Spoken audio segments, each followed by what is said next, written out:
एक गांव में एक सेठ रहते थे जिनका नाम था लक्ष्मीचंद। वे सो रहे थे, तब उन्हें सपना आया। लक्ष्मी जी ने कहा, सेठ जी, तुम्हारे पुण्य खत्म हो गए हैं। अब मैं तुम्हारे घर से जाने वाली हूँ। अगर कोई वरदान मांगते हो तो मांग लो, लेकिन लक्ष्मी के सिवाय का वरदान मांगना। सेठ ने कहा, माता जी, कल आप सपने में आइएगा, तब तक मैं परिवार से सलाह कर लूं, कुटुंबियों से बातचीत कर लूं। तब माता लक्ष्मी जी हामी भरकर अंतर्धान हो जाती है। दूसरे दिन की सुबह सेठ ने अपने बहुओं और बेटों को बुलाया और सपने की सारी बात बताई। बड़ी बहू ने कहा, ससुर जी, आप माता लक्ष्मी जी से ऐसे मांगिए कि हमारी तिजोरियां हीरे मोती लाल जवाहरत से भर के जाए। दूसरी बहू ने कहा, अगर लक्ष्मी जी जाने वाली है तो हीरे मोती भी कंकड़ हो सकते हैं, इसलिए लक्ष्मी जी से यह वरदान मांगना उचित नहीं है।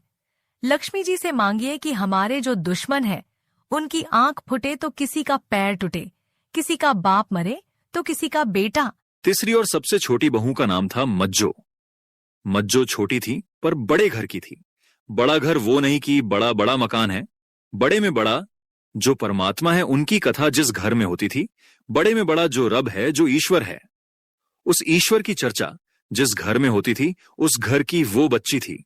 गरीब माँ बाप की, लेकिन फिर भी बड़े घर की थी। उस बड़े घर की छोटी बहू ने कहा, ससुर जी, आप माता लक्ष्मी जी से हीरे मोती लाल जवाहरत भी नहीं मांगिए। ना किसी का पैर टूट जाए, किसी की आंख फूट जाए, यह भी नहीं मांगिए।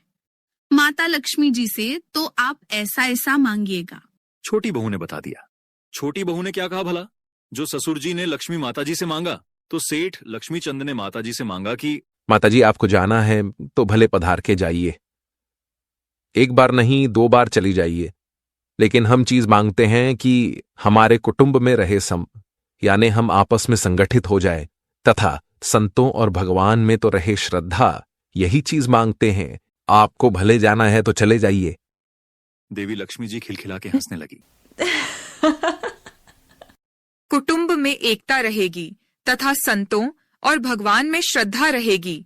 वहां तो भगवान श्री नारायण जी का वास रहेगा और मैं तो बिन बुलाए महालक्ष्मी वहां हाजिर रहूंगी। भगवान नारायण की तो मैं छाया हूँ, परम पतिव्रता हूँ।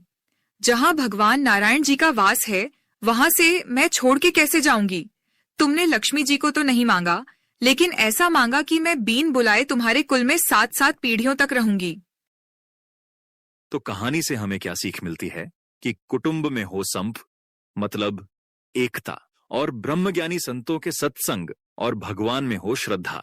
दुनिया का धन मिल जाए, संपदा मिल जाए, लेकिन जिस आदमी को सत्संग नहीं है वो अभागा जरूर है। क्योंकि ऐसे परिस्थिति में क्या करना चाहिए, भगवान से भी क्या मांगना चाहिए, इसकी समझ हमें सत्संग से ही मिलती है।